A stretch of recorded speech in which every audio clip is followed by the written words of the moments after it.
porque si no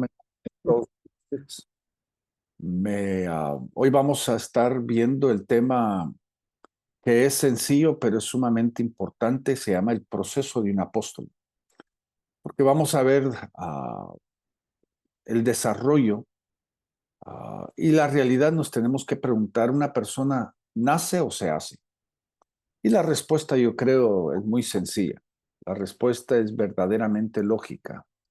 La persona nace con un llamamiento, nace con un propósito, nace con un destino. Jeremías 1 claramente nos dice en un paralelismo: antes que nacieses te conocí y te puse por profeta. Y creo que cada uno de nosotros nacemos con un propósito. La triste realidad, y aquí es donde yo creo de que muchos de nosotros podemos comprender eso acerca de nuestra propia vida y la vida de otros, es de que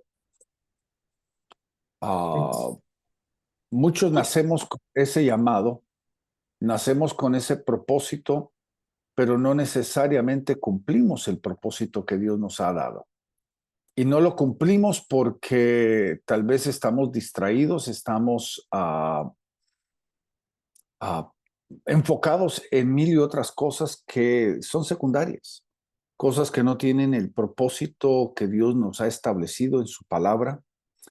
Y creo de que muchas personas, y tal vez no sé si usted tiene este pensamiento como yo lo tengo, de que toda persona que viene a Cristo tiene un llamado, tiene un destino.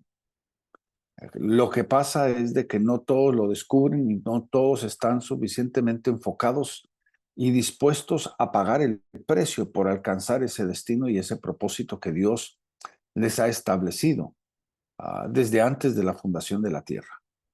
Y creo de que es importante de que cada persona pueda descubrir eso. Pero también que nosotros hoy, en lo que es pertinente del tiempo de hoy, de la escuela de hoy, que nosotros podamos descubrir de que en el ministerio hay un proceso. Y la temática de hoy no solamente es apostólica, sino también puede ser profética, puede ser evangelística, puede ser pastoral, en el sentido de que todo ministro tiene un proceso.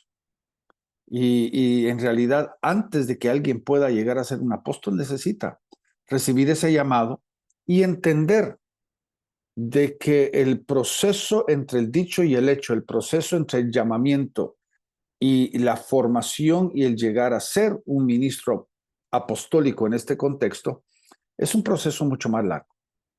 Yo creo de que en la nube tan negativa que ha habido de la apostolitis a través de todo el continente, yo he oído horrores, he oído historias terribles, historias tan tristes que han puesto hasta en tela de duda la veracidad del cuerpo de Cristo.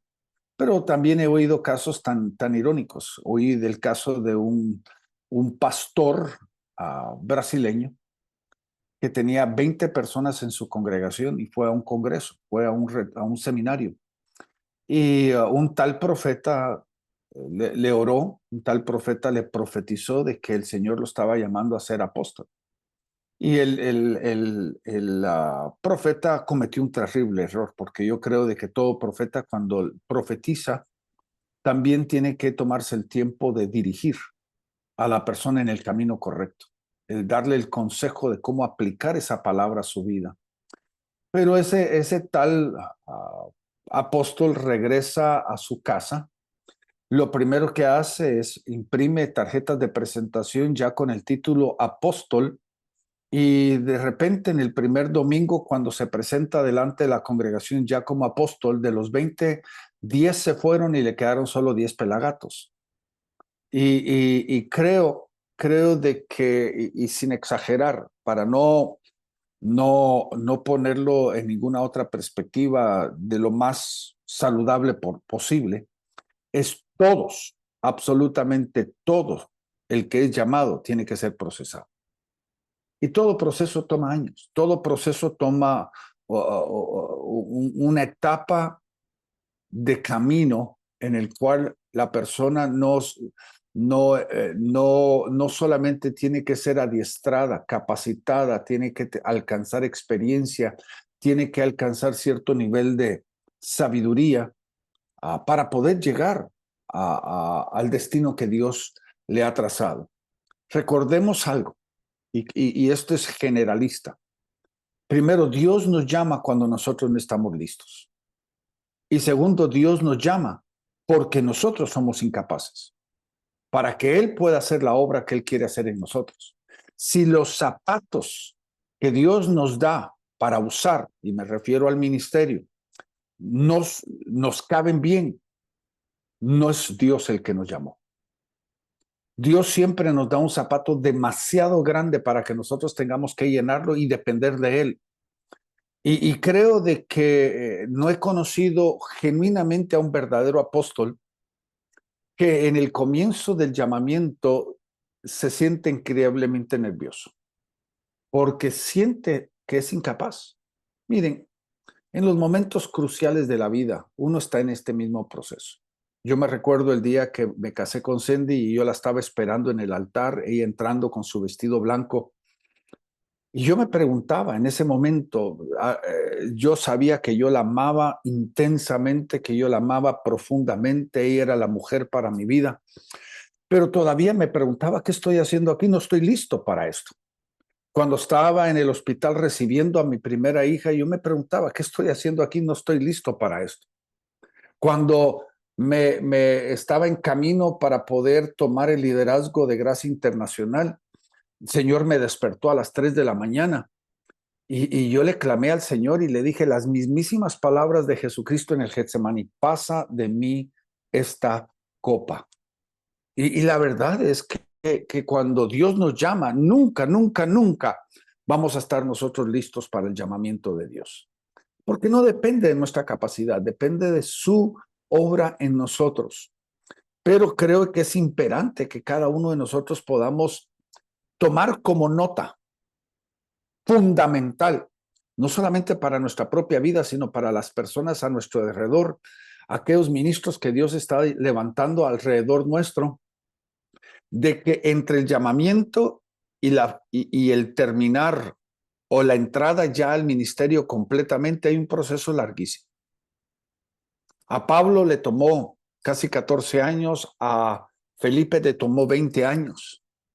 Y entonces tenemos que entender de que es un proceso increíblemente importante y nadie puede obviarlo. Si nosotros tratamos de tomar un atajo, si tratamos de saltarnos el proceso, nosotros estaremos terminando mal, perdiendo la obra que Dios tiene para nuestras vidas. Y por eso creo que es tan importante que nosotros podamos tomar nota. Porque dentro de este grupo, yo estoy convencido de que hay algunos de ustedes que tienen llamado apostólico. Y hay algunos de ustedes que, aunque no van a llegar a ser apóstoles, podrían llegar a ser apostólicos en toda su estructura ministerial, en la forma que manejan su iglesia, en la visión que el Señor les ha dado. Pero no importa cuál es nuestro destino, entre donde estamos y donde Dios nos quiere llevar, siempre va a haber un proceso en nuestra propia vida. Y quiero comenzar el día de hoy con Gálatas capítulo número 2, versículos 7 al 9. Voy a leerlo rápidamente, dice: sino al contrario, al ver que se me había encomendado el evangelio de la incircuncisión, así como Pedro lo había sido lo de la circuncisión, porque aquel que obró eficazmente para con Pedro en su apostolado a los de la circuncisión, también obró eficazmente para conmigo en mi apostolado a los gentiles. Y al reconocer la gracia que se me había sido dada a Jacobo, Pedro y Juan, que eran considerados como columnas, nos dieron a mí y a Bernabé la diestra del compañerismo para que nosotros fuéramos a los gentiles y ellos a los de la circuncisión. Ahora, aquí hay varias cosas que me parecen impresionantísimas. La primera es de que claramente entendemos de que el ministerio apostólico, desde su concepción, el ministerio apostólico tiene un propósito y un objetivo. Pablo nos demuestra de que él y Pedro eran complementarios, no totalmente distintos, sino complementarios. Significa de que Pablo, Dios le había dado una gracia, un llamamiento, un objetivo de poder alcanzar a los gentiles. A Pedro Dios le dio una gracia y un objetivo para alcanzar a los judíos. Ahora, ¿por qué es interesante esto? Porque, miren, a veces Dios nos agarra a nosotros en un proceso de nuestra debilidad. No nos agarra solamente donde somos fuertes. Porque si yo hubiera llamado a Pedro y a Pablo, recordemos de que Pablo era judío de judíos. Pablo era formado ante los judíos a los pies de uno de los maestros más increíbles del momento. Pablo tenía para mí la mayor cualidad de poder alcanzar a los judíos. Pero parece que no era simplemente el llamado de Dios, sino Dios había puesto dentro de Pedro y de Pablo una gracia. Y juntamente con la gracia pone casi, pudiéramos decir, también un opuesto a la gracia, una desgracia. Porque, digamos, Pablo cuando está entre los gentiles está como un pez en el agua. Pablo cuando está entre los gentiles, él fluye a maravillas, pero cuando llega con los judíos, lo sacan a pedradas, lo sacan queriendo matarlo. Es como si Dios hubiera puesto en Pablo un veneno que irrita a los judíos. Uno podría preguntarse por qué, uno no sabe ni entiende las obras de Dios, pero yo creo que es parte del proceso que Dios nos da a nosotros para poder fluir en el carril, para poder fluir en el camino que Dios nos ha designado a cada uno de nosotros. Yo siempre he tenido un sueño personalmente.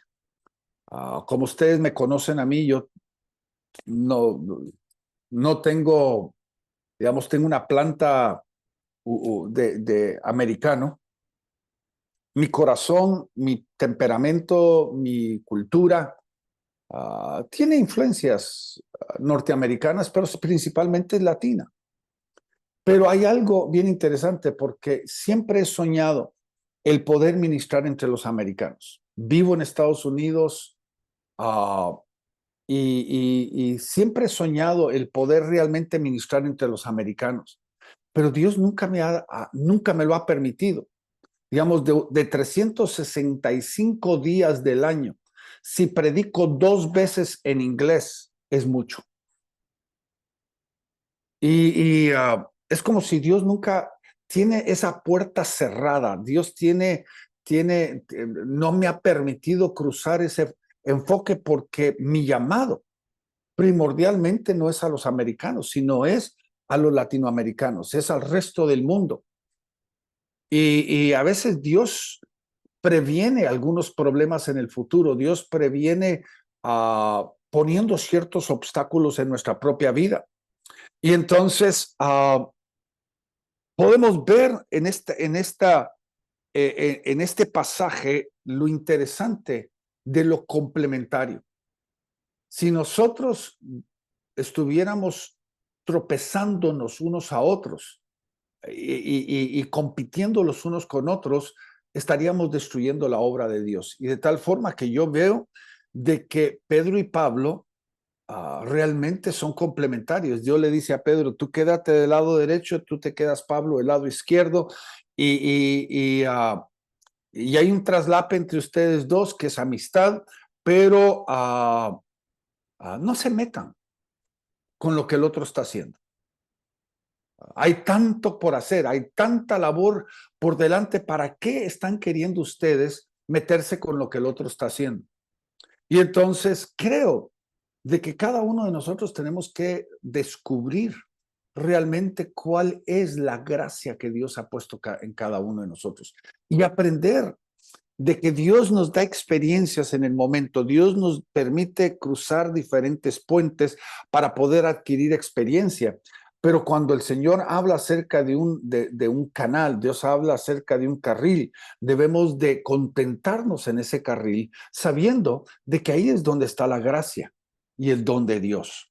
La segunda cosa es de que podemos ver de que Pedro y Pablo se reconocen mutuamente. Y esto lo vamos a ver más adelantito, porque yo creo que parte de la formación de un siervo del Señor también tiene que ver con el reconocimiento vertical y el reconocimiento horizontal.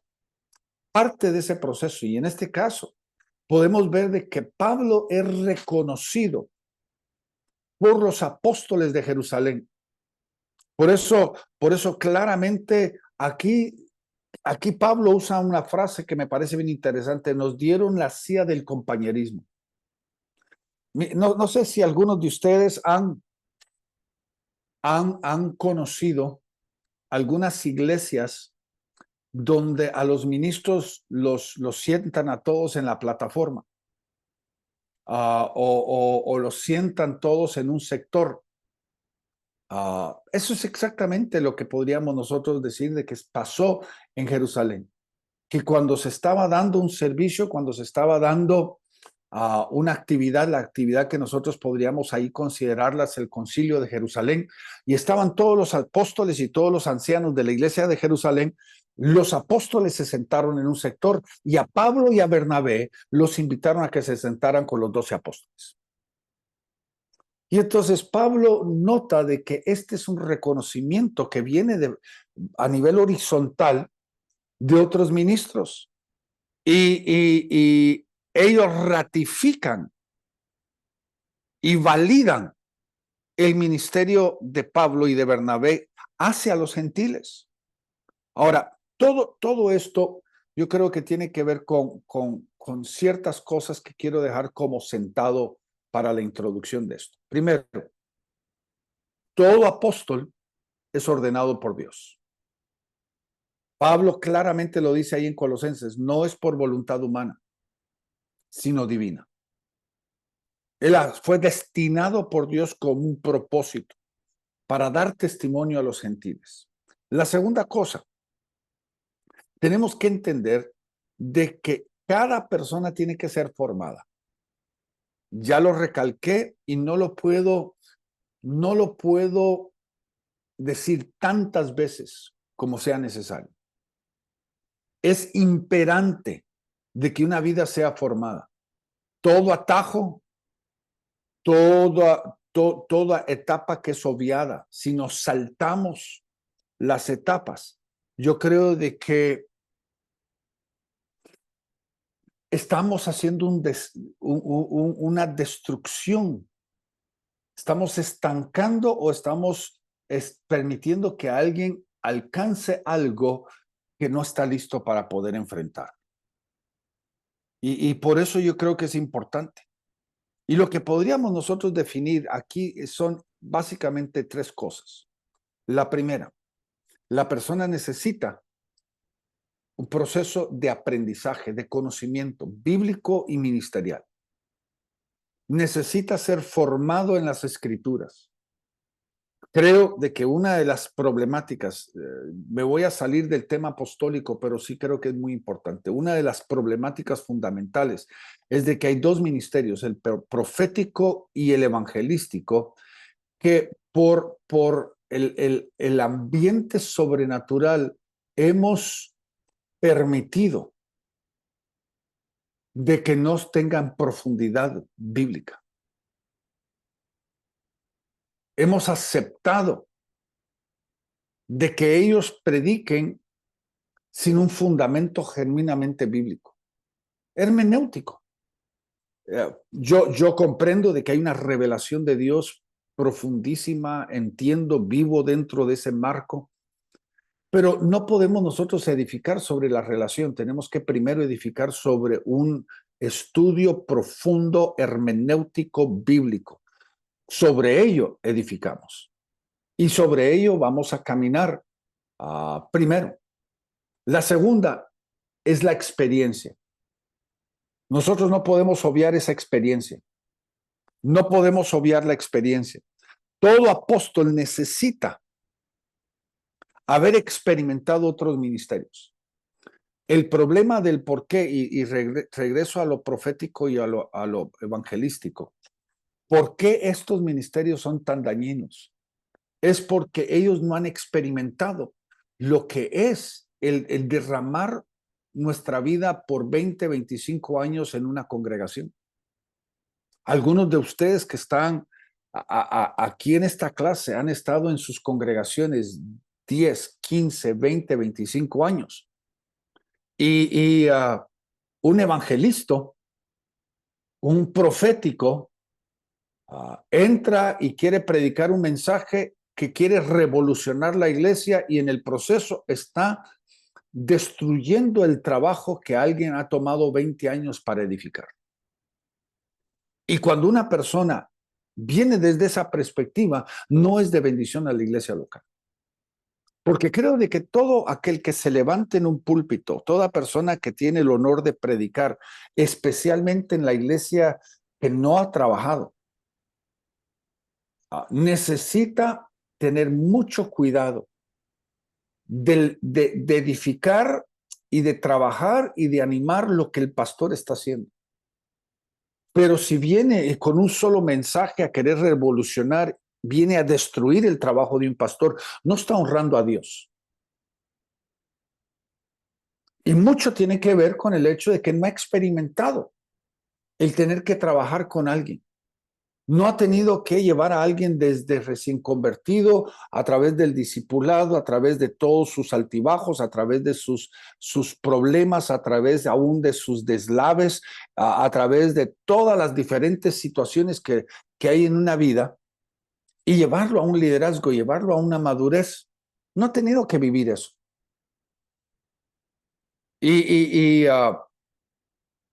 Aquí en el apostolitis tenemos nosotros muchos apóstoles, pseudoapóstoles, que nunca han edificado algo.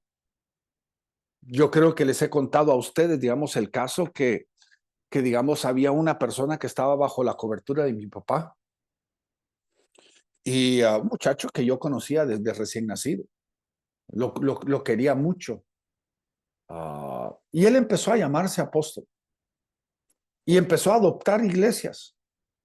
Tenía iglesias en México, iglesias en Estados Unidos. Y yo le dije a mi papá, le dije, viejo, yo no estoy diciendo que él no tiene llamamiento apostólico. Bajo ninguna situación yo estoy diciendo eso. El problema que pregunto yo aquí y que no tiene una respuesta positiva es quién él ha creado en el ministerio, a quién ha levantado él en el ministerio, a quién ha formado él en el ministerio. Porque Pablo, podemos ver a Pablo y la relación con Tito, la relación con Timoteo, fueron hijos amados que fueron formados desde su incepción ministerial. Y Pablo los formó y los lanzó. Y Pablo mismo habla acerca de tener dolores de parto. Y entonces creo de que hay procesos que nosotros no podemos invalidar aquí. Número 2, la capacidad de poder comprometer y así poder guiar y aconsejar a otros ministros con los cuales tiene una relación ministerial. Es que si yo no tengo nada que dar, si no tengo ni la menor idea, porque si, digamos, por ejemplo, en el caso mío apostólicamente y la relación con algunos de ustedes, es de que, digamos, si alguno de ustedes viene conmigo y se siente frustrado porque hay cierto problema que se da en la iglesia, yo tengo que haber podido experimentar una situación similar en mi caminar de 43 años de ministerio. Tengo que haber yo cruzado alguna situación para poder dar algún consejo. Las situaciones cambian, aún las condiciones cambian y tal vez todos los pormenores cambian, pero la sabiduría por haber vivido y experimentado alguna situación similar me lleva a mí a tener la capacidad de poder dar un consejo correcto. Y creo que un apóstol necesita haber cruzado muchas etapas de crisis, de problemas, de situaciones, no solamente en su propia vida, sino en la vida del ministerio, para poder dar algún consejo correcto. Por eso, digamos, por ejemplo, el caso de aquel ejemplo que le di de aquel jovencito brasileño que recibió una palabra profética, él no tenía ni 3 ni 4 años de ministerio. ¿Qué tenía él que dar? apostólicamente. No tenía nada que ofrecer. Número 3, creo de que el carácter tiene que ser formado. Recordemos de que entre mayor es el alcance de un ministerio, mayor es la responsabilidad, más va a afectar a la gente. Dice el dicho, ¿verdad? Que a mí me lo han recordado todas las veces, entre más grande, más dura es la caída. Entre más grande es el sapo, más grande tiene que ser también la pedrada. Pero creo de que tenemos que entender de que la falta de cierto nivel de carácter puede afectar profundamente a muchos. Y esto es lo que hemos visto nosotros a nivel, digamos, apostólicamente a través de todo el continente. Hombres que eran venerados apostólicamente, no cuidaron su hogar, no cuidaron su familia, no cuidaron su ministerio, no cuidaron su integridad, no cuidaron su carácter y dañaron a muchísimas personas porque lamentablemente vivieron una vida desordenada que no estaba bajo el dominio de su propio carácter. Es tan importante. Y por eso Dios quiere formar nuestro carácter. Un líder debe de alcanzar a tener un balance. Y esto lo vamos a ver más adelantito. Yo me recuerdo, mi papá, acompañé a mi papá un año, lo acompañé en un viaje que él hizo aquí a Estados Unidos. Yo ya tenía 17, 18 años de edad y en ese mes, 30 días, visitamos 26 iglesias. 30 días, 26 iglesias de 8 diferentes denominaciones opuestas. Estuvimos en una luterana, en una episcopal, en una metodista, en pentecostal, en bautistas, y estuvimos en toda la gama que nosotros podríamos llamar esa gama denominacional. Y mi papá me dijo, mira, mi hijo, cuando uno ministra así, uno tiene que tener balance, me dijo. Porque yo no vengo, mi llamado no es venir a trastornar la labor pastoral. Yo vengo a bendecir la iglesia. Pero también yo tengo que reconocer de que mi posición de liderazgo es de que no soy ni muy, muy, ni tan, tan. Si la gente es ultrapentecostal, yo debo de ser avivado, pero no ser pentecostal como ellos. Si la gente es increíblemente conservadora, yo debo de ser conservador, pero no irme al extremo donde ellos están. Yo creo un balance. Y yo creo que es tan importante de que nosotros entendamos de que el ministerio apostólico que trabaja no solamente a nivel interdenominacional, sino trabaja a nivel de diferentes iglesias que están bajo su cobertura. Que dentro de esa gama de iglesias que están bajo cobertura, nosotros tenemos que siempre mantener el balance.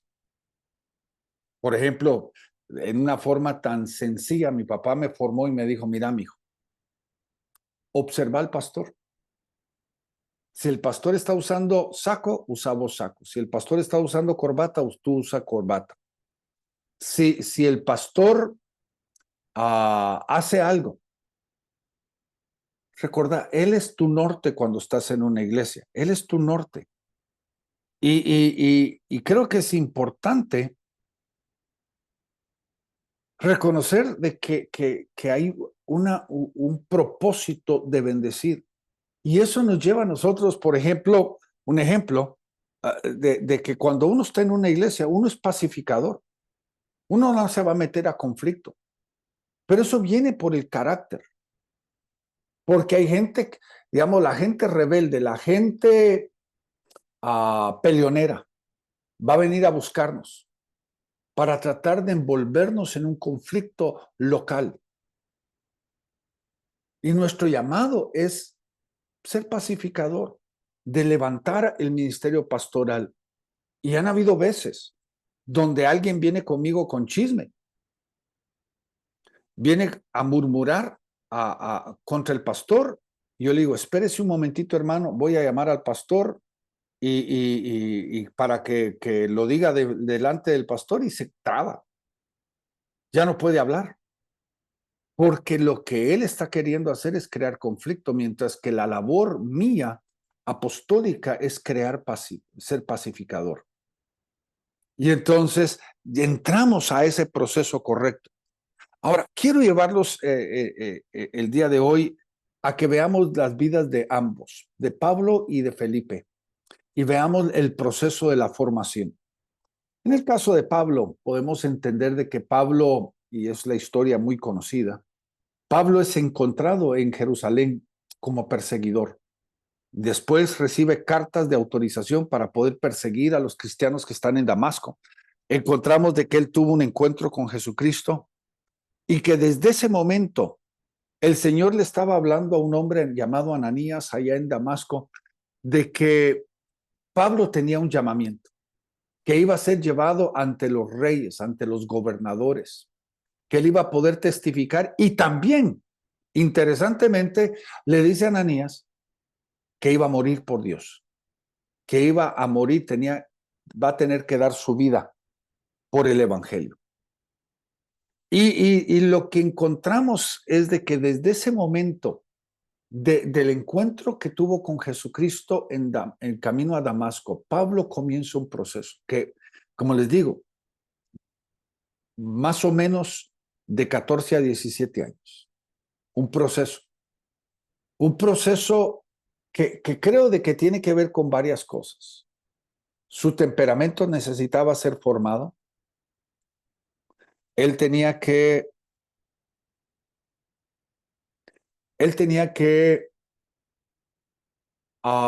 ser adoctrinado de nuevo, porque él venía con la mentalidad del antiguo pacto y él tenía que descubrir el mensaje del nuevo pacto.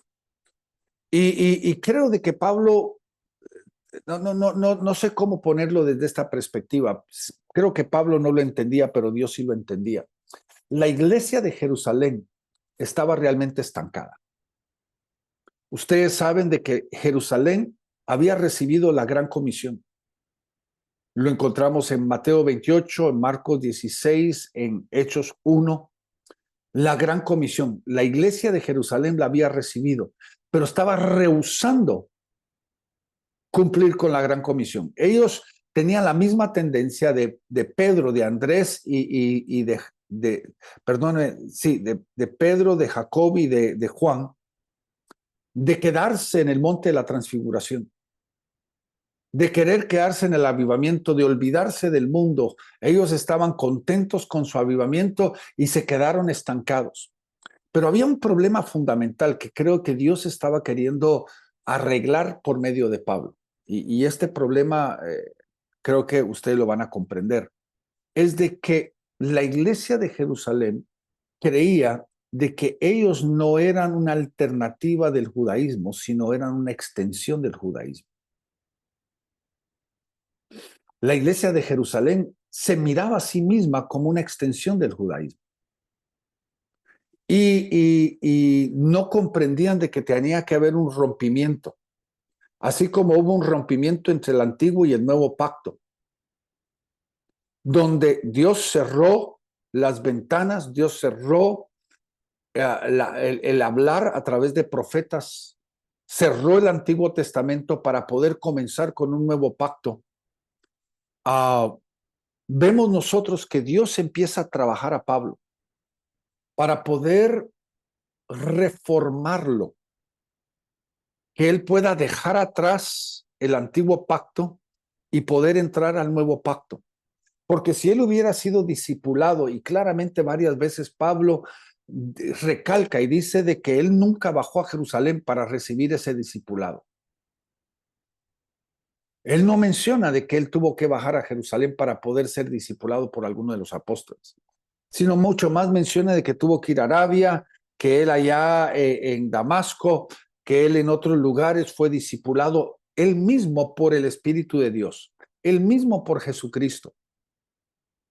Y entonces vemos de que Dios tiene un proceso de formación en la vida de Pablo para poder romper esas estructuras doctrinales que él estaba llevando del pasado, que iban a interferir, porque el mensaje que Pablo estaba predicando entre los gentiles era tan increíblemente diferente a lo que se estaba predicando en Jerusalén, que cuando los hermanos de Jerusalén, los ancianos y los apóstoles de Jerusalén oyeron acerca del mensaje que Pablo estaba predicando entre los gentiles, ellos quisieron poner orden en Pablo y lo llamaron a que bajara a Jerusalén, que iban a hacer un juicio para juzgarlo. Y cuando Pablo se presenta y empieza a presentar el evangelio que él ha predicado entre los gentiles, ustedes mismos saben lo que dice ahí en el capítulo 15. Nos pareció a nosotros bien y al Espíritu Santo de no inquietar más a los gentiles, de no ponerles a ellos mayor carga, sino simplemente tres cosas: abstenerse de fornicación, abstenerse de la sangre y abstenerse de ídolos. Y entonces vemos de que Dios viene un proceso de transformación que comienza con Pablo. Pablo tiene que ser reformado en esa forma. Y entonces lo que vemos nosotros en Pablo es esa formación, y ya al final de ese proceso, ya Pablo se encuentra a sí mismo en la iglesia que está en Antioquía. Ahora, ¿por qué recalco esto? Porque yo creo que es bien importante. Oiga bien, un apóstol no puede ser formado si no tiene raíces en una iglesia local. Es tan importante tener una raíz bien establecida. Porque ¿dónde se va a formar? ¿Dónde va a formar el aspecto apostólico? Ahora, recordemos de que en Antioquía, dice ahí en capítulo 13, versículo número 1, había pues en la iglesia que estaba en Antioquía profetas y maestros. Pablo cabía dentro de ese rango de los dos ministerios, profeta o maestro. ¿Pero qué? Dios los está llamando a algo diferente. Dios los está sacando de ese contexto ya para poder enviarlos a otro nivel, para poder formarlos a ellos apostólicamente. Y cuando ellos son enviados, entendemos de que hay una palabra ahí. Ellos fueron apostolados porque fueron enviados. Pero la pregunta del millón es, ¿fueron apostolados en un reconocimiento apostólico o sencillamente dentro del griego fueron enviados apostólicamente? Yo creo que el segundo es el verdadero. Ellos fueron enviados. Y Dios los formó apostólicamente. La última fase de su formación fue durante el viaje misionero, cuando ellos estaban desarrollando nuevas obras, desarrollando nuevos ministros, desarrollando a personas, capacitándolos para poder dejarlos en diferentes ciudades, porque ellos sabían de que tenían que ir al otro y tenían que dejar algo bien estable. No podían dejar algo medio hecho. Tenían que establecer verdaderamente lo que estaban levantando. Y entonces vemos de que al final de el primer viaje misionero, ya en el capítulo 14, a finales, Pablo regresa de donde fue enviado. Porque esto nos demuestra de que Pablo, aunque lo podamos llamar nosotros el papa de la iglesia evangélica, Pablo tenía un liderazgo local, así como tenía un liderazgo extralocal. Pablo tenía una función y tenía una autoridad. No era una autoridad singular, sino era una autoridad colectiva. Todos los ministros que estaban en Antioquía eran la cobertura de Pablo. Y entonces él regresa a dar cuenta, no solo después del primer viaje, sino también después del segundo viaje. Y esto nos da a entender también del tercer viaje, que regresa a Antioquía. En el segundo viaje dice que se quedó ahí por muchos días. Por casi un periodo de 2 años, él se quedó en la iglesia local para hacer su función dentro de la iglesia local. Ahora, el reconocimiento de Pablo fue bien interesante porque Pablo él mismo recalca en varias ocasiones de que él es el peor candidato, el inmerecedor de un llamado, de que él fue perseguidor, fue asesino y él no merece el llamado. Y a la misma vez, Pablo nos enseña increíbles lecciones.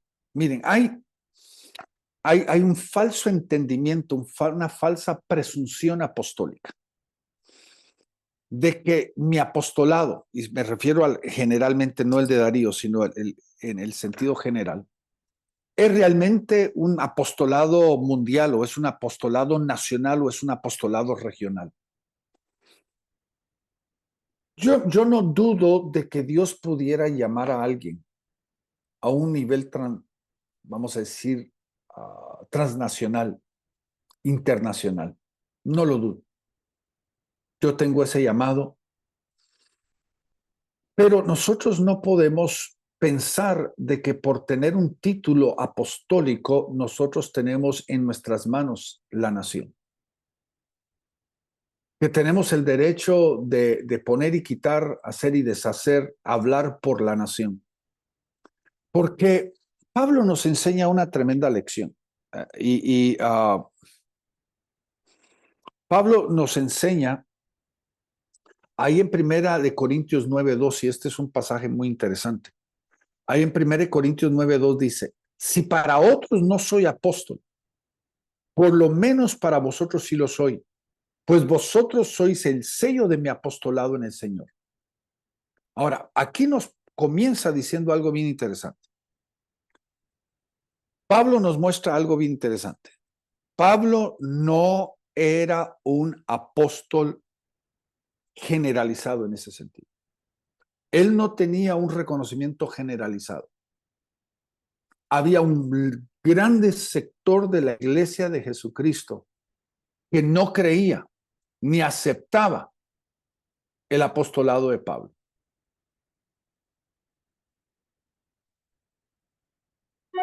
Y creo de que eso nos demuestra algo bien interesante. Pablo necesitaba reconocer de que el reconocimiento, la posición, el honor, la influencia de un apóstol es ganada,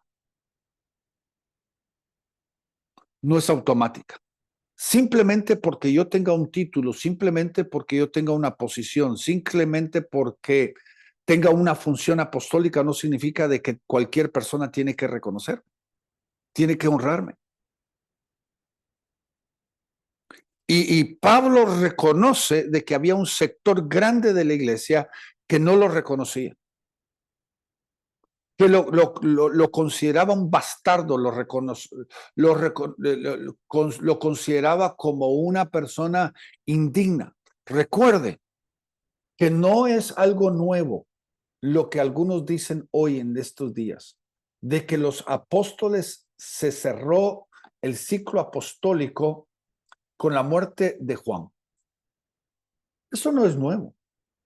Eso viene desde el primer siglo.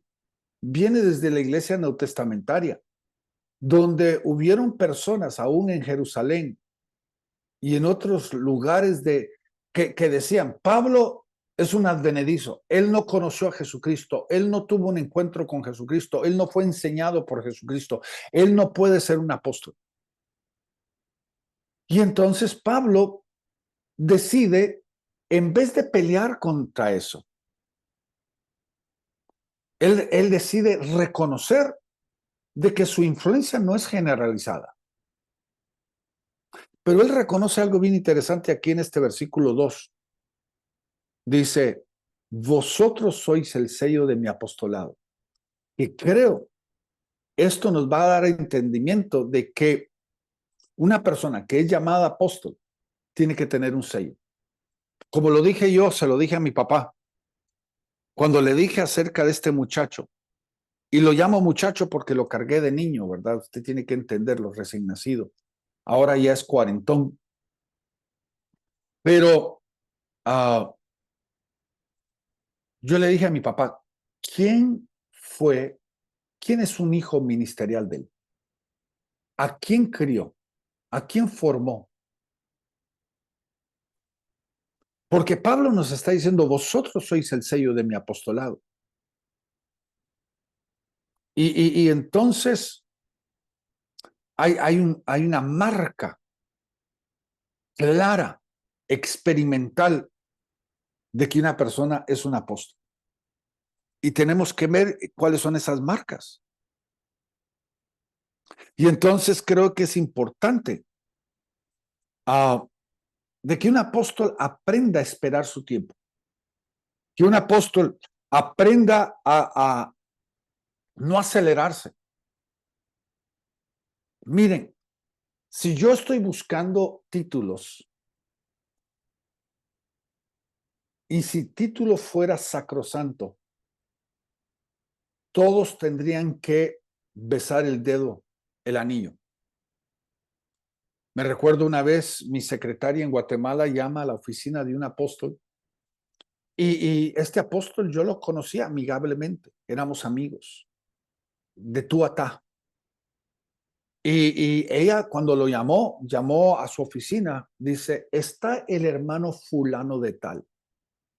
Así, lo honró, lo llamó hermano fulano de tal. Y la recepcionista en el otro lado del teléfono dice, perdón, no es hermano, es apóstol. Si alguien necesita esto para poder sentirse bien, sentirse valorado, está fallando al plan y el propósito de Dios. Yo lo he dicho claramente, quítenme el título, no me importa, no me quiten la función.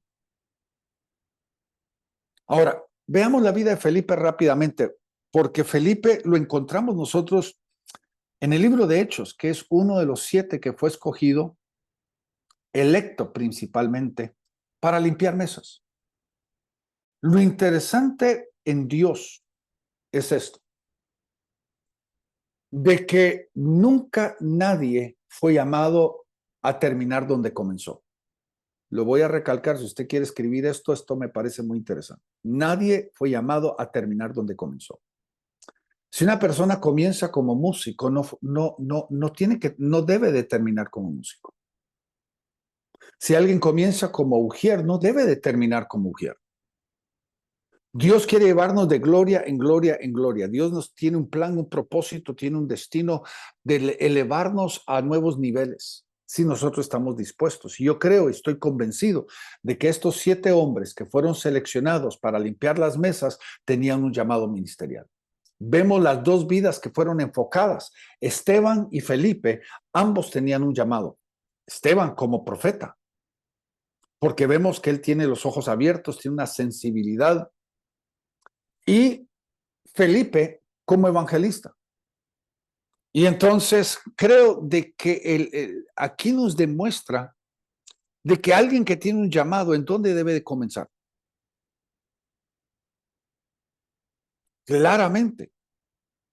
Una persona que tiene llamado debe de comenzar limpiando mesas, poniendo mesas, sirviendo mesas. Usted puede aplicarlo como usted quiera en cualquier forma, pero ministrando al menor de estos hermanos, ministrando en el área que nadie quiere ministrar. Porque ahí es de donde Dios empieza a formar el carácter a través de la humildad, a través del servicio, a través de la disposición de servir al menor de estos hermanos. La segunda cosa tiene que ver con obedecer a lo desagradable. Déjeme proponerle esto. Ahí en el libro de Hechos, capítulo número 8, versículo número 5. El versículo número 1 ahí en el capítulo 8 nos habla de que la iglesia de Jerusalén fue esparcida por la persecución. Y muchos de los que habían sido perseguidos en Jerusalén se esparcieron y viajaron a todos los confines del imperio romano. Y donde quiera que ellos iban predicando. Pero en el versículo 5 del capítulo 8 tiene una frase bien interesante. Dice de que Felipe descendió a Samaria. Y ese descenso no es un descenso geográfico solamente, es un descenso social, religioso, porque recuerde de que había gran conflicto entre los judíos y los samaritanos a nivel de estos dos lados, a nivel social y a nivel religioso. La samaritana le dijo, es que nosotros tenemos un pleito, déjeme parafrasearlo. Nosotros tenemos un pleito. Ustedes dicen de que a Dios hay que adorarlo en Jerusalén y nosotros tenemos nuestro monte también. ¿Cuál de los dos es el correcto? Y entonces podemos nosotros entender de que Felipe cuando desciende a Samaria no está descendiendo geográficamente, está descendiendo en todos los niveles. Y eso nos lleva a entender de que una persona que tiene un llamamiento ministerial tiene que estar dispuesto a servir y a ministrar a todos, no importando quién es, no importando quién es, en todo sentido de la palabra.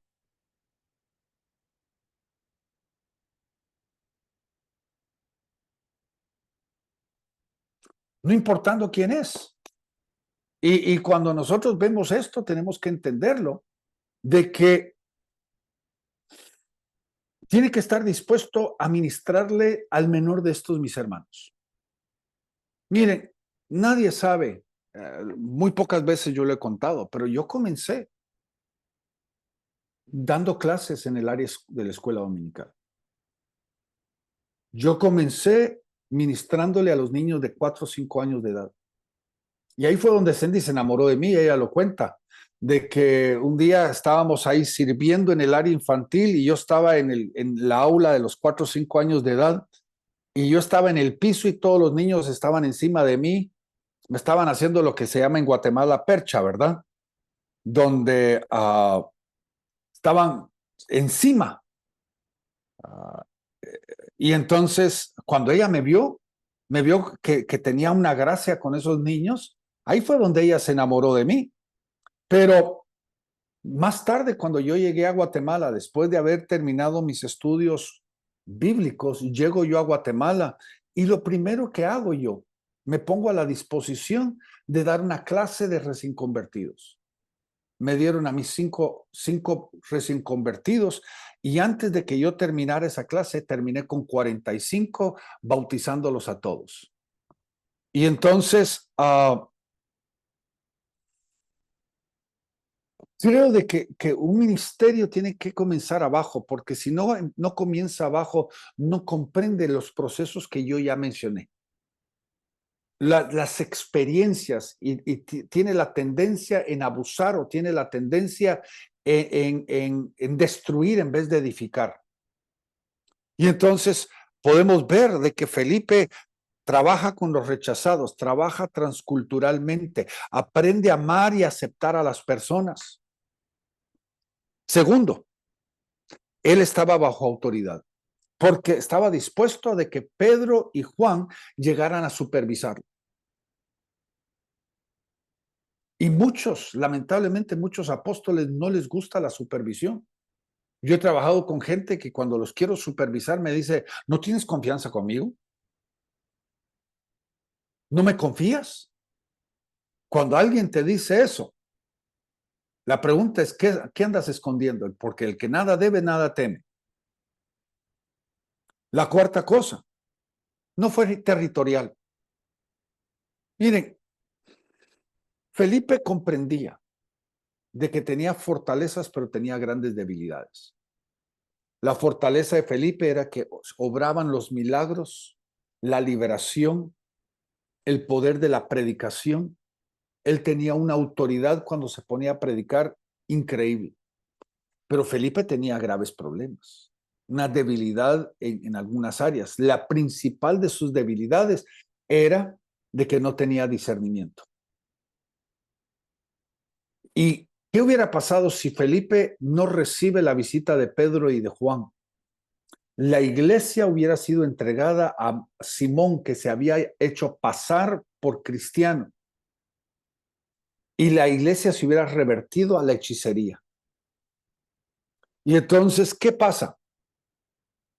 Llega Pedro y Juan y Felipe reconoce de que él no tiene todas las respuestas y que él tiene debilidades ministeriales que necesitan ser fortalecidas por otra persona. Y entonces él no considera su labor territorial. No te metas con lo mío. Tú tienes lo tuyo, preocúpate por lo tuyo, no te metas con lo mío.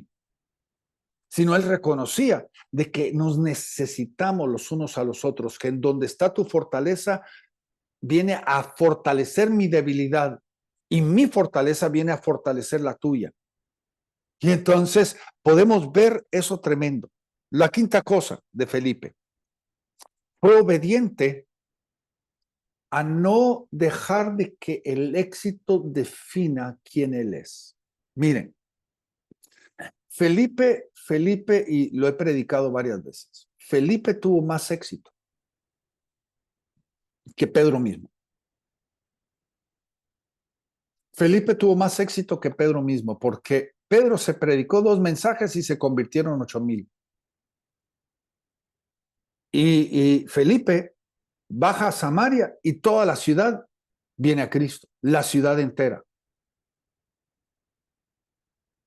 Y cuando, ¿qué hubiera pasado si Felipe se hubiera aferrado a ese éxito? Sí, él hubiera quedado como una persona que tuvo más éxito que Pedro. Hubiera quedado dentro de ese marco, pero no hubiera podido experimentar el nuevo nivel que él experimentó, porque en el desierto tuvo más éxito que en Samaria.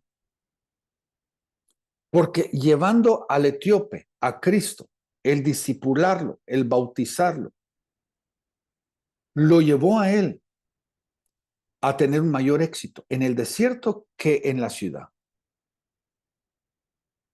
Y creo que esto viene a hablarnos de algo que creo que es importante, que el ministerio apostólico tiene que tener no ser manejado, guiado por el tal éxito. El tal éxito puede destruirnos, el éxito puede estancarnos. Tenemos que estar dispuestos a ir a donde el Señor quiera. Y miren, el caso mío, lo digo con sinceridad, no queriendo elevarme en ninguna forma, pero cuando el Señor me sacó de Guatemala, no me sacó en el momento más difícil o en la crisis, me sacó en el mejor momento de mi vida ministerial. Yo no podía ir a ninguna parte en Guatemala sin que la gente me reconociera. Yo iba a sentarme a un restaurante y la gente se me acercaba. En ese momento que yo estaba viviendo un éxito que nunca la he vivido en toda mi vida. Y Dios me saca de Guatemala en medio de ese éxito a venir a la nada aquí. Yo lo he dicho, Houston es un buen lugar para vivir, pero el Señor me sacó del cielo al infierno. Porque me llevó a la nada, a comenzar en cero de nuevo.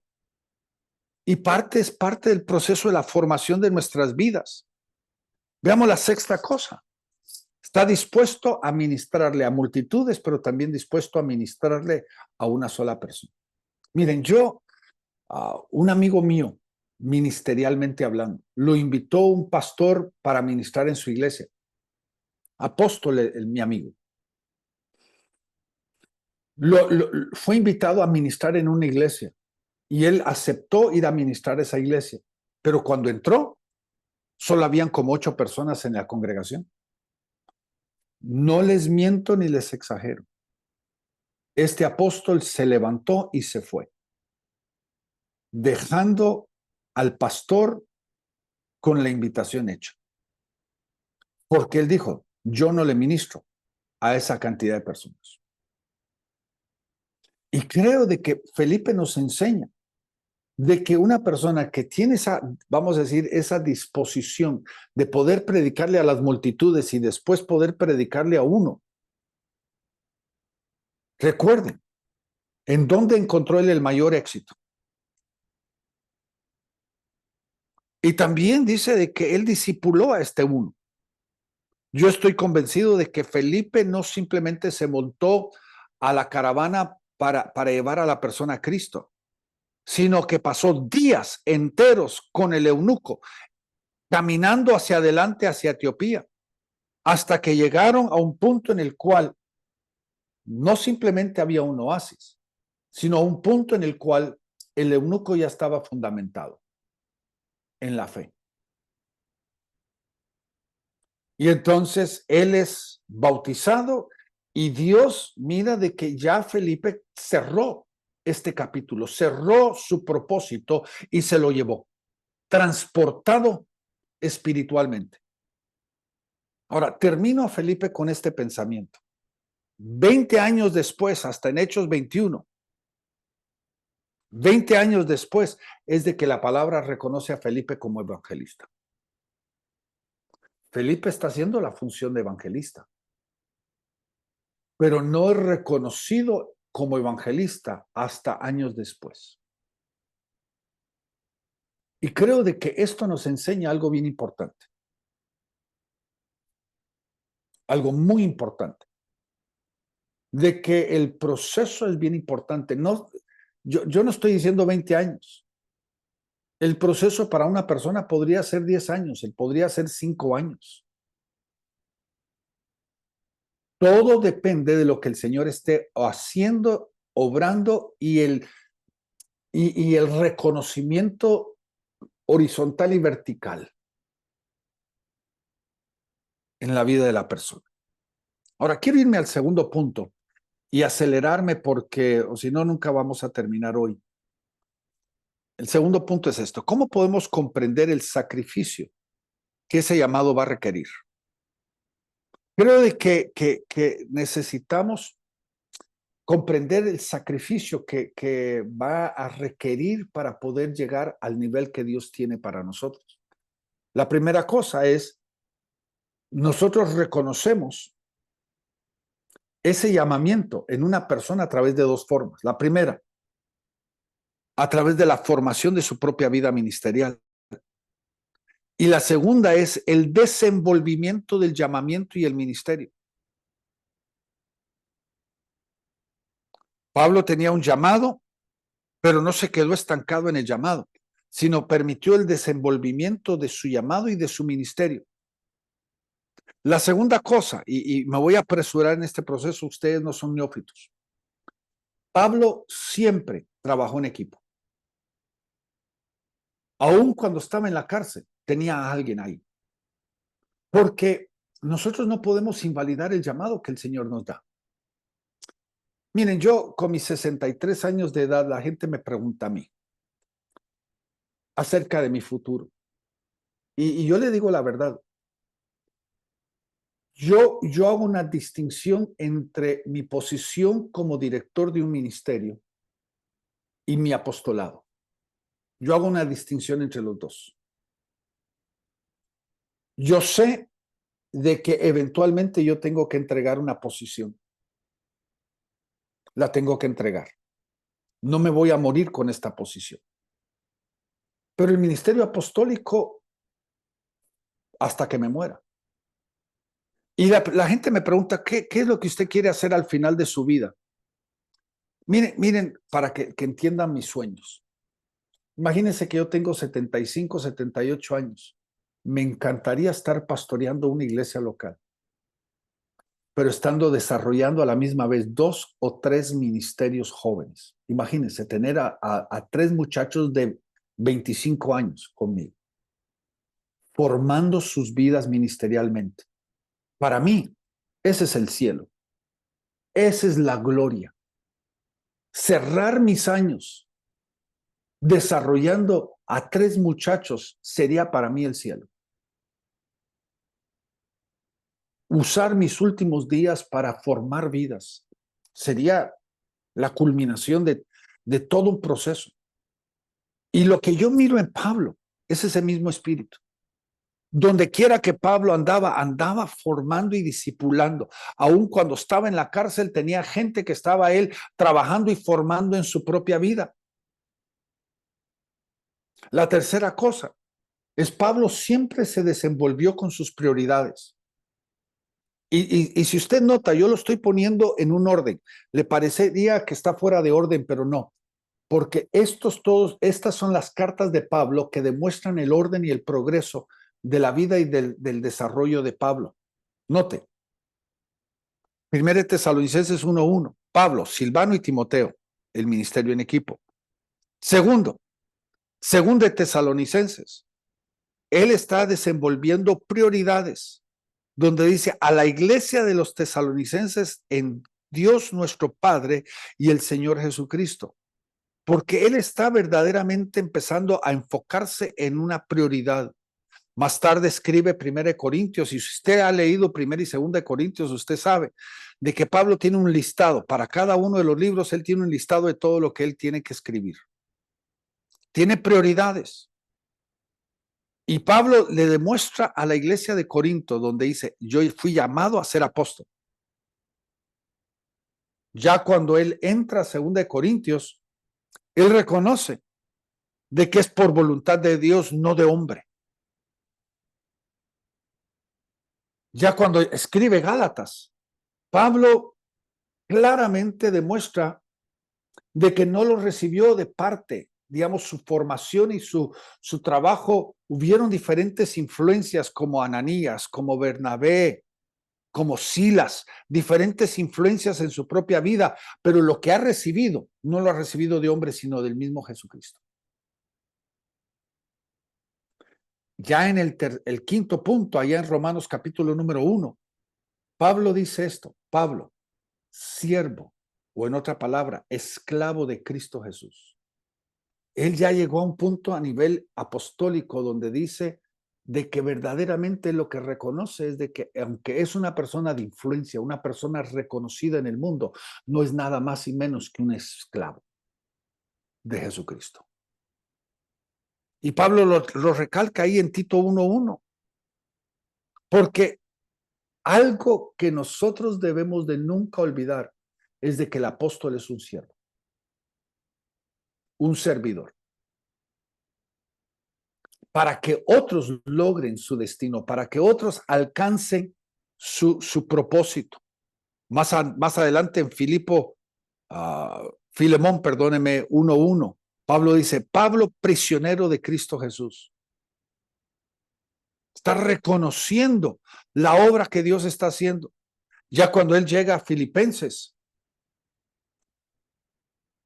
ya él claramente está estipulando que no es solamente un ministerio singular, sino es un mover que Dios está haciendo. Él ha impactado a otros con el mismo corazón, con el mismo espíritu. Pablo ya se ha multiplicado a sí mismo en la vida de otros, porque está verdaderamente dejando un legado a través de sus hijos, no dejando una organización, dejando un legado. Cuando llega Pablo a escribir Efesios, que lo escribió desde Roma, Pablo escribe ahí en el versículo 1, dice, Pablo, apóstol de Cristo Jesús por la voluntad de Dios, por mandato de Dios. Él reconoce de que desde antes de la fundación de la tierra, él fue llamado. Y tiene que llenar y cumplir ese propósito. Ya cuando él escribe Tito, ya empieza a entender algo.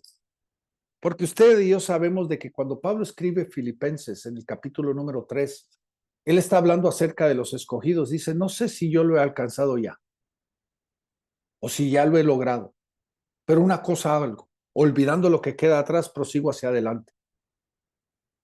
Él no sabe si él es escogido en Filipenses, pero ya en Tito él escribe y dice, Pablo, siervo de Dios y apóstol de Jesucristo, conforme a la fe de los escogidos de Dios.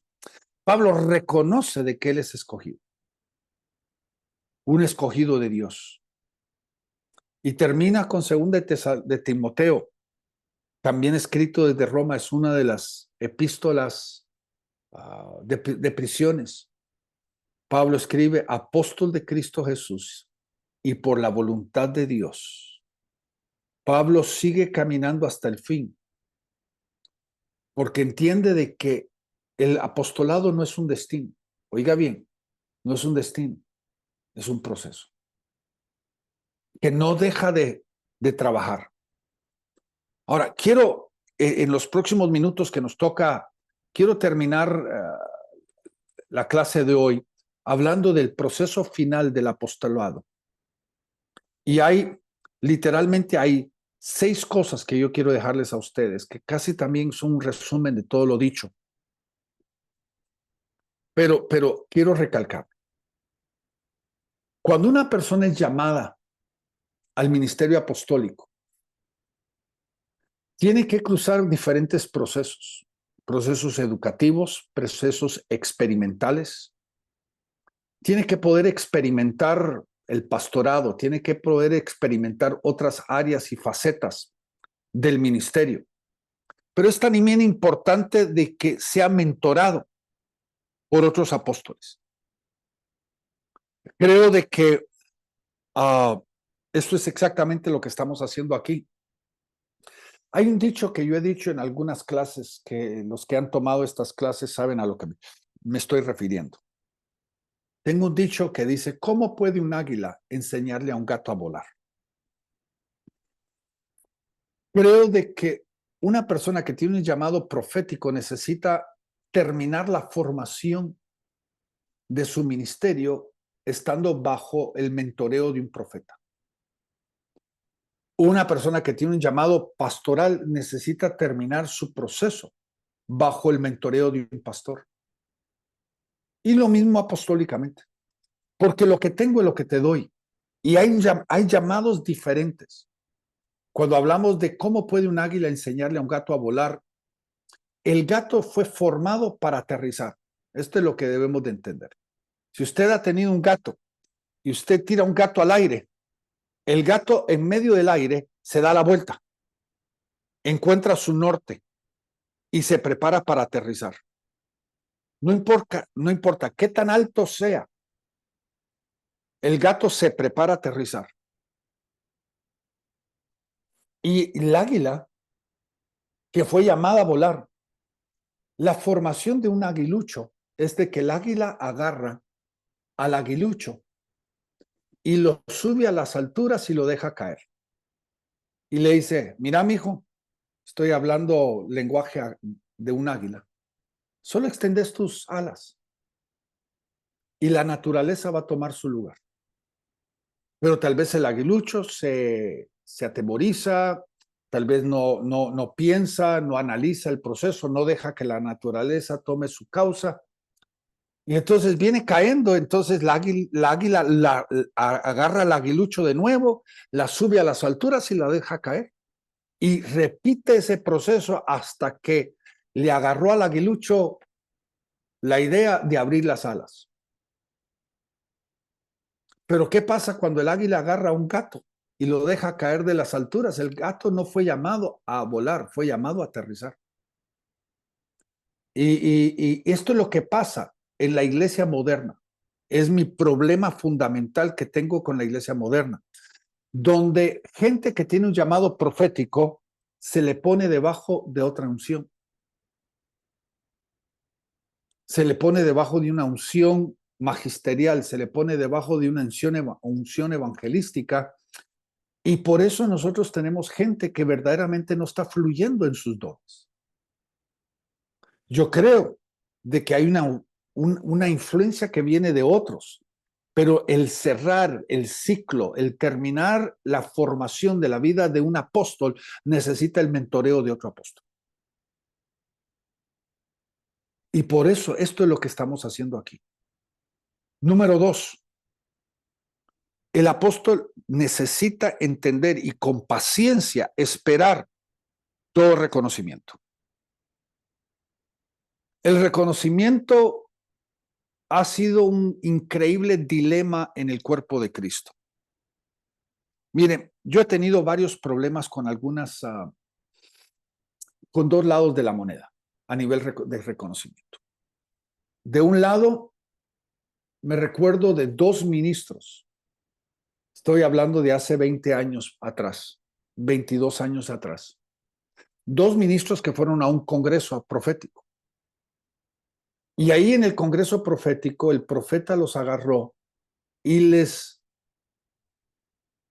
profetizó y les ministró de que ellos eran llamados a ser apóstoles. Yo no dudo el llamamiento. Quiero que lo entiendan, no dudo el llamamiento. Pero el profeta los ungió y el profeta les puso manos. Cuando ellos regresan, valga la redundancia, los dos fueron al mismo congreso. Cuando regresaron a sus naciones diferentes, porque uno estaba en una nación, el otro estaba en otra, ya empezaron ellos con el pensamiento, voy a correr apostólicamente. No esperaron ni sometieron la palabra profética a ser juzgada por sus autoridades. ¿Y qué pasó? Miren, los dos, uno de ellos hoy vive en Miami y si tiene ministerio, aunque lo dudo, es un ministerio con una organización episcopal, perdido completamente en su enfoque. Nos quiso destruir todo lo que se había hecho. El otro eventualmente renunció a la cobertura y yo tuve el privilegio de visitarlo la última vez que estuve en su país y lo encontré bien enfermo, pero esto no es lo importante. Lo importante es de que él, si se hubiera quedado entre nosotros, hubiera logrado 10 veces más de lo que logró fuera de nosotros. No lo digo ni en una forma jactanciosa ni en una forma juzgona, porque con lo que terminó, nosotros cuando lo apoyamos apostólicamente, aunque él había recibido un reconocimiento equivocadamente, lo apoyamos apostólicamente. Él alcanzó, dentro de nuestro ministerio, alcanzó aproximadamente a tener unas 12, 14 congregaciones bajo cobertura. Él murió hace unos meses atrás y murió solamente con 3 congregaciones.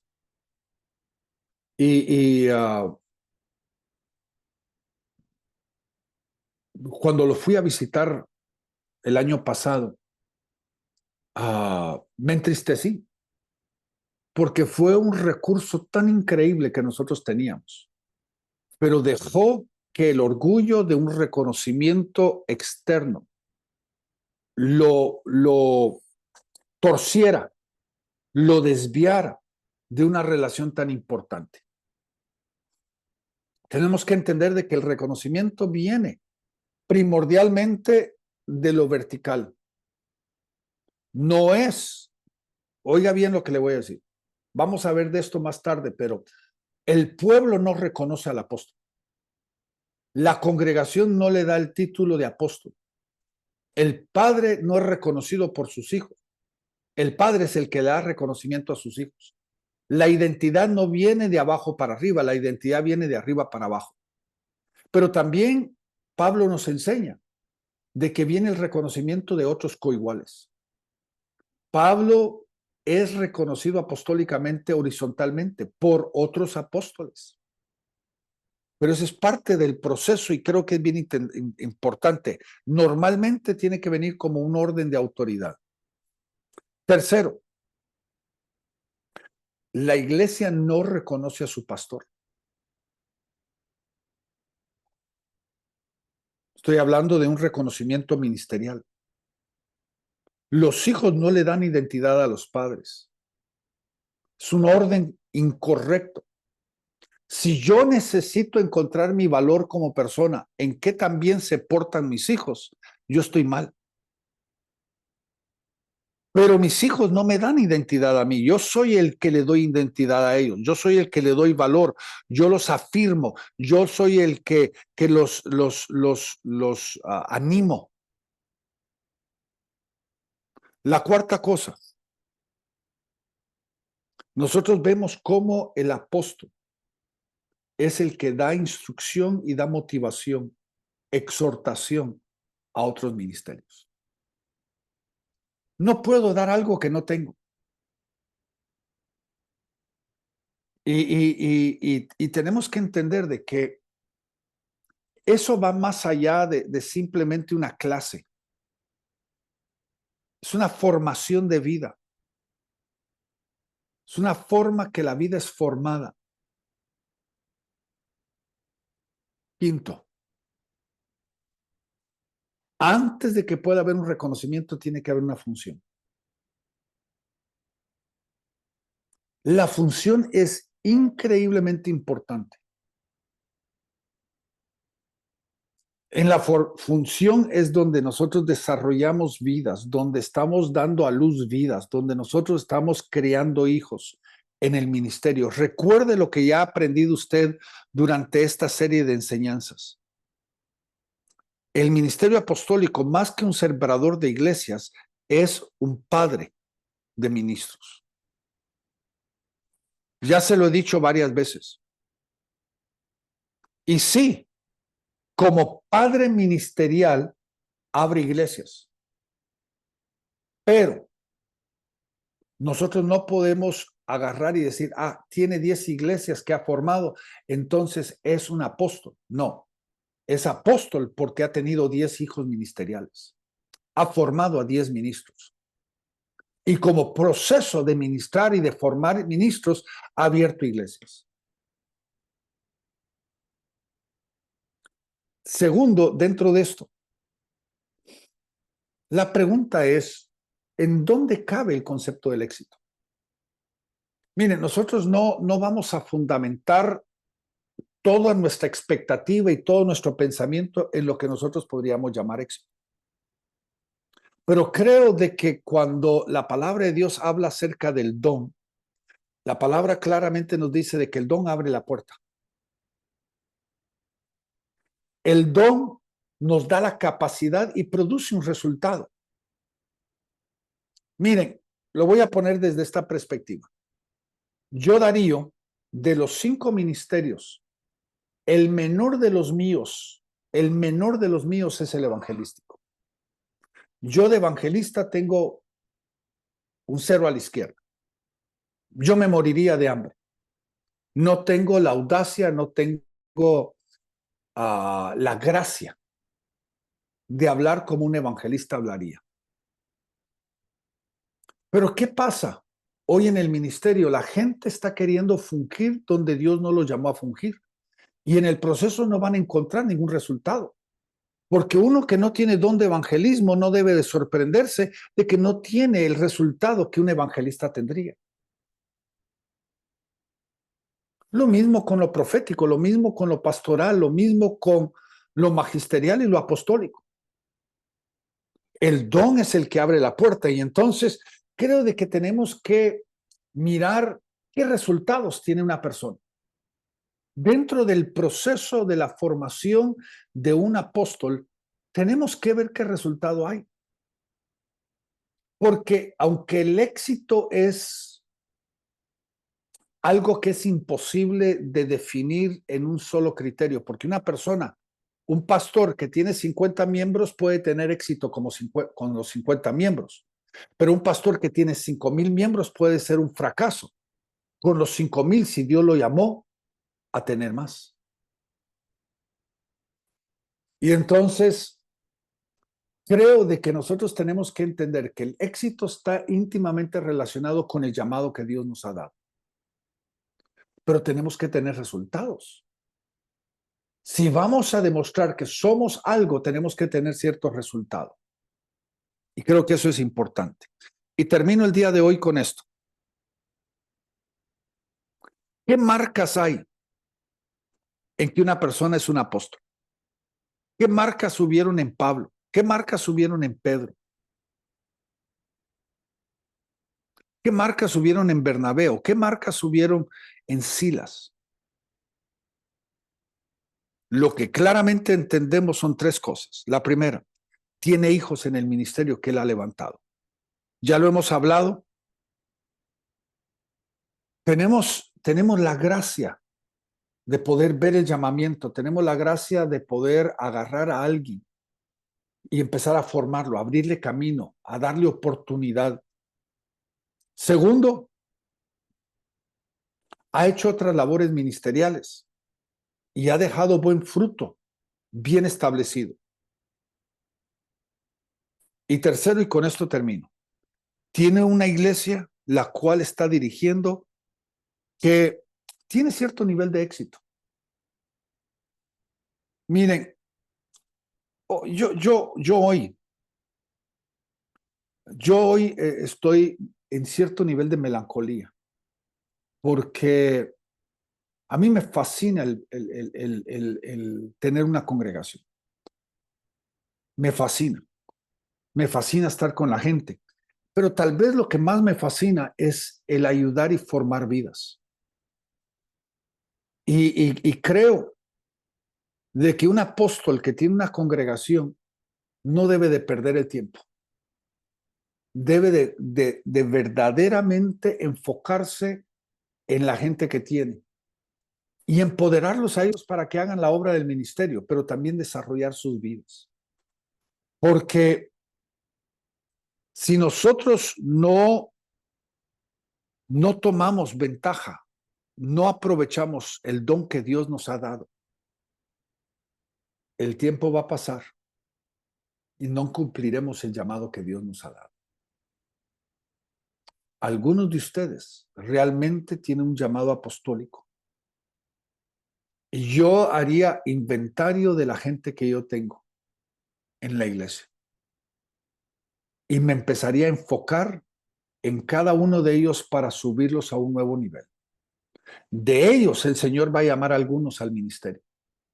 Pero no hemos perdido nada nuestro tiempo en llamar.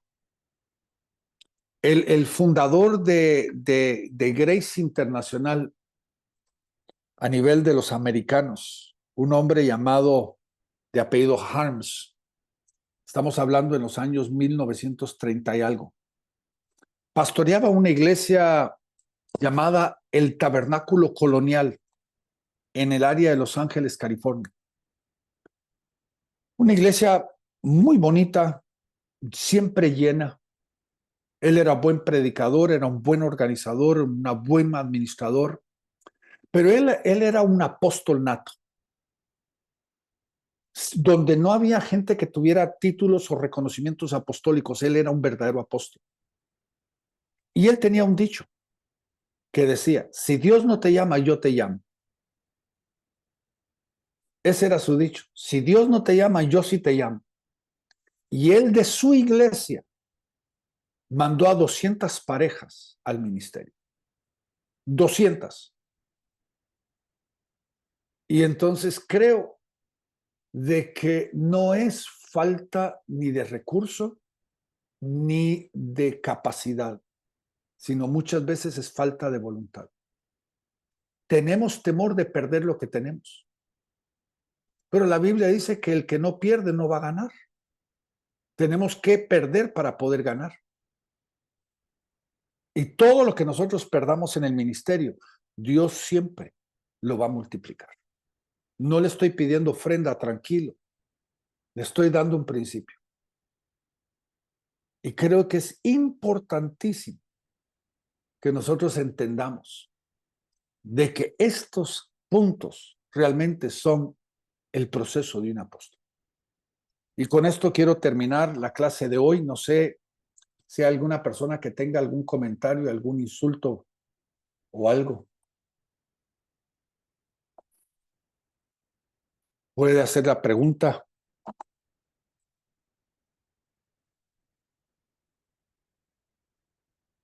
¿Algún comentario? Siéntase en casa.